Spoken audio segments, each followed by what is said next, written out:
ओम श्री गणेशाय नमः। मान्यता है कि माघ मास में किए गए स्नान से पाप कर्मों से मुक्ति मिलती है। इस साल माघ मास की शुरुआत 26 जनवरी से हो चुकी है और इसकी समाप्ति 24 फरवरी को होगी।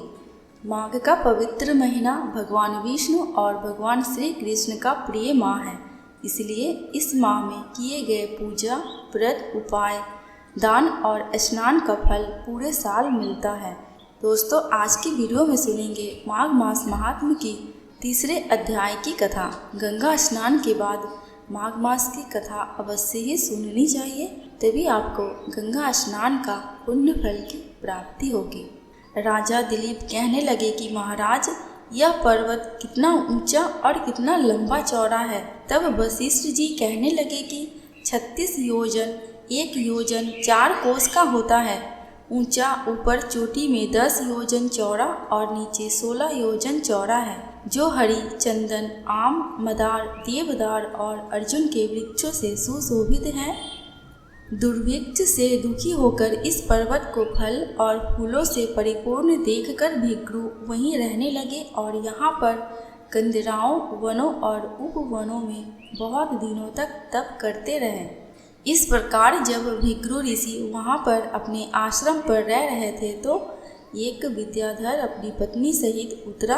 वे अत्यंत दुखी थे। उन्होंने भिक्षु ऋषि को प्रणाम किया और ऋषि ने बड़े मीठे स्वर में उनसे कहा कि हे विद्याधर, तुम बड़े दुखी दिखाई देते हो, इसका क्या कारण है? तब विद्याधर कहने लगा कि महाराज, पुण्य के फल को पाकर, स्वर्ग पाकर तथा देवतुल्य शरीर पाकर भी मेरा मुख व्याघ्र जैसा है। मेरे दुख और अशांति का यही एक कारण है। न जाने किस पाप का फल है। मेरे चित्त की व्याकुलता का दूसरा कारण भी सुनिए।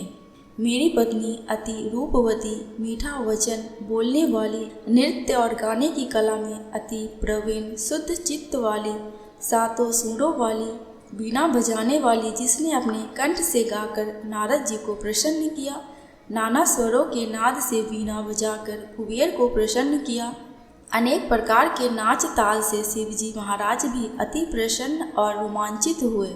शील, उदारता, रूप तथा यौवन में स्वर्ग की कोई अप्सरा भी इस जैसी नहीं है। कहाँ ऐसी चंद्रमुखी स्त्री और कहाँ मैं व्याघ्र मुख वाला, यही चिंता सदैव मेरे हृदय को जलाती है। विद्याधर के ऐसे वचन सुनकर तीनों लोकों की भूत, भविष्य और वर्तमान की बात जानने वाले तथा दिव्य दृष्टि वाले ऋषि कहने लगे कि हे विद्याधर, कर्म के विचित्र फलों को प्राप्त होकर ज्ञानी पुरुष भी मोह को प्राप्त हो जाते हैं। मक्खी के पैर जितना विष भी प्राण लेने वाला हो जाता है। छोटे छोटे पापों का फल भी अत्यंत दुखदायी हो जाता है। तुमने माघ मास की एकादशी का व्रत करके द्वादशी न आने तक शरीर में तेल लगाया। इसी पाप कर्म से व्याघ्र हुए एकादशी के दिन उपवास करके द्वादशी को तेल लगाने से राजा पुरुरवा ने भी कुरूप शरीर पाया था।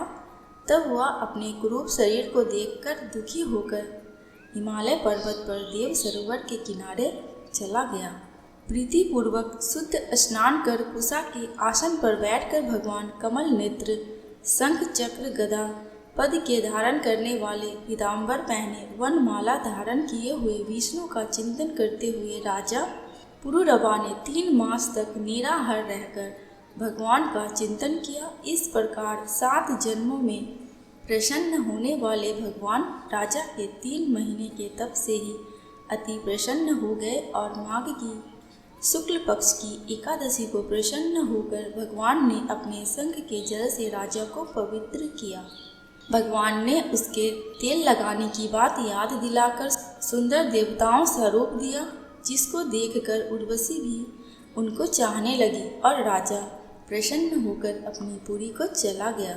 भिक्षु ऋषि कहने लगे कि विद्याधर, इसलिए तुम क्यों दुखी होते हो? यदि तुम अपना यह राक्षसी रूप छोड़ना चाहते हो तो मेरा कहना मानकर जल्दी ही पापों को नष्ट करने वाली हेमकूट नदी में माघ में स्नान करो, जहाँ पर ऋषि सिद्ध देवता निवास करते हैं। अब मैं इसकी विधि बताता हूँ। तुम्हारे भाग्य से माघ मास आज से 5वें दिन ही आने वाला है। पौष शुक्ल एकादशी से इस व्रत को प्रारंभ करो भूमि पर सोना, जितेंद्रिय रहकर दिन में 3 समय स्नान करके महीना भर निराहार रहो। सब भोगों को त्याग कर तीनों समय भगवान विष्णु का पूजन करो।